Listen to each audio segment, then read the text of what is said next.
Hey, and welcome to episode 302 of the Untethered Podcast. This is your host, Hallie Bulkin. I am excited because we're going to dive in today and talk about something I don't always do on here, but it's the beginning of the year and it's my podcast. So I've decided this is what we're doing. And what is this? Well, hang around for a moment and you'll find out. Quick disclaimer, all information, content, and material of this podcast are the opinions of the speakers and is for the informational purpose only and not intended to serve as a substitute for the consultation, diagnosis, and/or medical treatment of a qualified healthcare provider.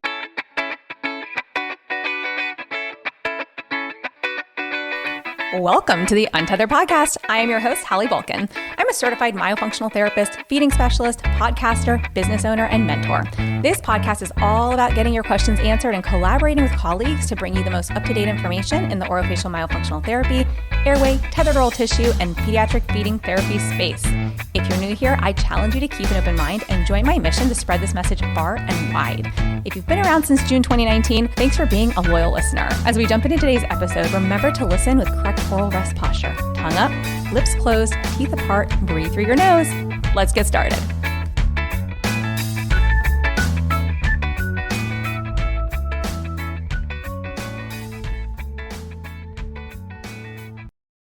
Okay, so first things first, before we jump in, we are going to be doing our free training, our free 5-day training for screening your first pediatric feeding patient the first week of February. So if you have never done that before or you wanted to do it again, like I said, it's completely free. Go to feedthepeds.com/screening training. Got that wrong. feedthepeds.com/training. And you can join us. Like I said, for free, you're going to get 5 hours on a certificate of completion.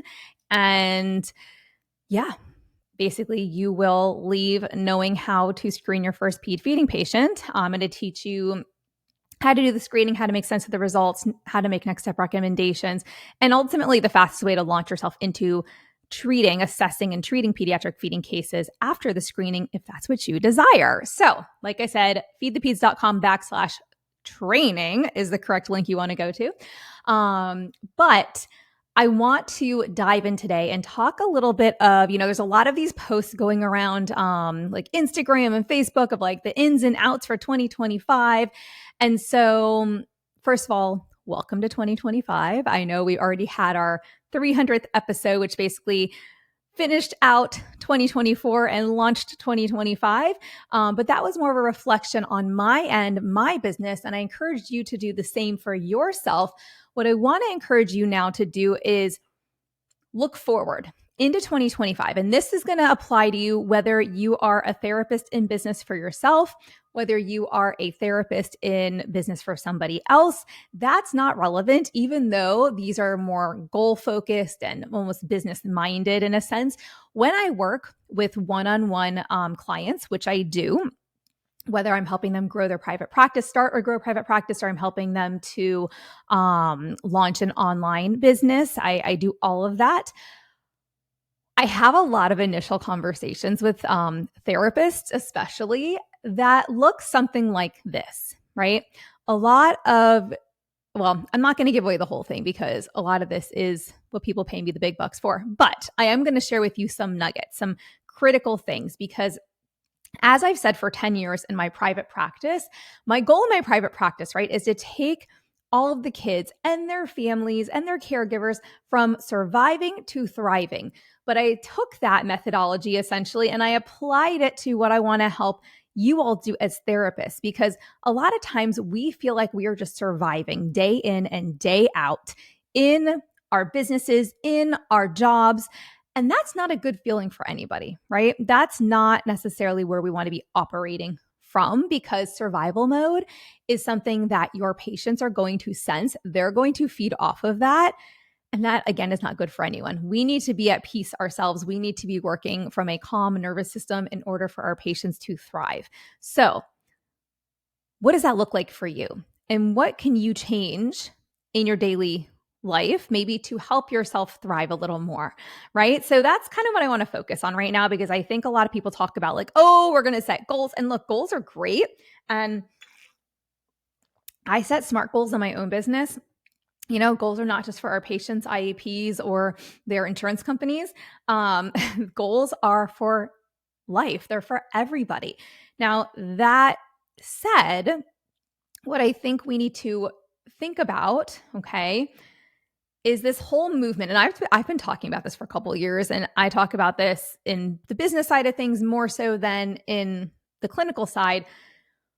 But it's true across the board, right? We see a lot of people, especially in the SLP online space, talk about like, oh, you got to set work life, you got to have a work life balance. And, and I've done an episode, I believe, on this in the past, just on this topic. There is no such thing as balance, because balance one day looks completely different than balance the next day. And I think that when we set these balance goals for ourselves, we set ourselves up for failure. And look, failing forward is a great thing sometimes, right? That's how we learn. Everybody has to fail somewhere in order to grow. I'm all for it. But to consistently set yourself up for failure day after day, week after week, that's not good for anybody. So instead, what I often tell my clients to do is to set work-life boundaries, okay? And what that looks like is determining, for example, when your work hours are. And when you're in work hours, that might mean that you're checking emails, you're returning phone calls, you're doing, you're seeing patients, writing reports, whatever it is you need to be doing, whether you're the owner of the company or you work for the company, you have your work hours. Now, obviously, if you're the owner, you have a little bit more flexibility. If you're working for someone else, they may be dictating what your work hours look like. So working within those constraints, right? You're still considering what hours you work, and then you're looking at what hours you don't work, okay? Because I see a lot of people, and listen, we'll get into this in a moment, but what I was going to say is I see a lot of people who just work nonstop. They're not necessarily getting paid overtime, but their work expects that they're doing X, Y, and Z. We need to be better advocates for ourselves. If the person you're working for, the company you're working for, is assigning you too much work for the paid hours that you exist in within their business structure, that's a them problem, right? It becomes a you problem, because in order to keep your job, people will say, well, I have to do my job, and that requires me working like 10 hours a week outside that I'm not getting paid for. No. Right? This is where we got to throw up those boundaries. There's no such a thing as balance here. What are you going to continue to balance this mismanagement by the person that you work for, or this mismanagement as a business owner? As business owners, you need to know how much time your team is putting in for various tasks, and if that time falls within the allotted hours that they're getting paid for the week. Or are you asking them to do things above and beyond what they're getting paid for? Because legally, if you are, you have to pay them. Right? So, and that could be true whether it's a contractor or an employee. Now, there's a little bit more room with like contractors, because you may say, oh, this is a project-based rate, right? And a project-based rate is X. And so however many hours it takes you. And that's a different conversation. That's not where I'm going here, a little tangent. But I wanted to just kind of put that out there in case some of you were like, well, that's not how it works where I work. Well, it depends on the setup, okay? That's less common in the therapy world though, right? Typically, you may get a set amount to write a report, and let's say it takes you 2 hours or 4 hours, and you may be getting a flat fee for that. But when it comes to like your therapy, typically therapy is paid based on the hour or the half hour or the session, unless you are a salaried employee and you're just working 40 hours a week or whatever number of hours a week, and so on and so forth. Okay.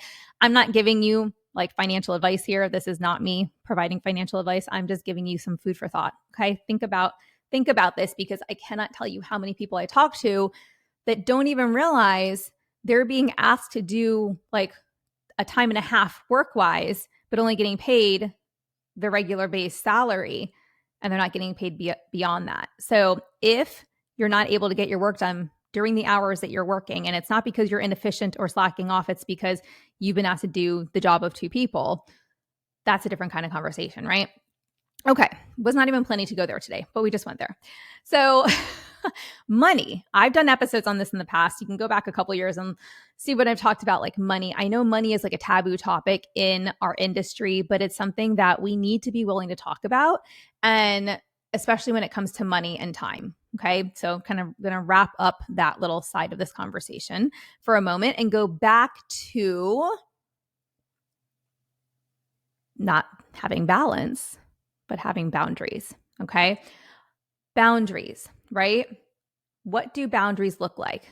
Well, I gave you an example, setting work hours and non-work hours, personal hours, maybe in your schedule. So like for me, right? And this is something I struggled with for a very long time. And it wasn't until 2024, and I've done this in the past, but I kind of fell out of it in 2023. In 2024, I came back and I said, that's it. I'm putting up boundaries. I'm putting up boundaries with the energy of people around me. Like I'm removing all toxic energy.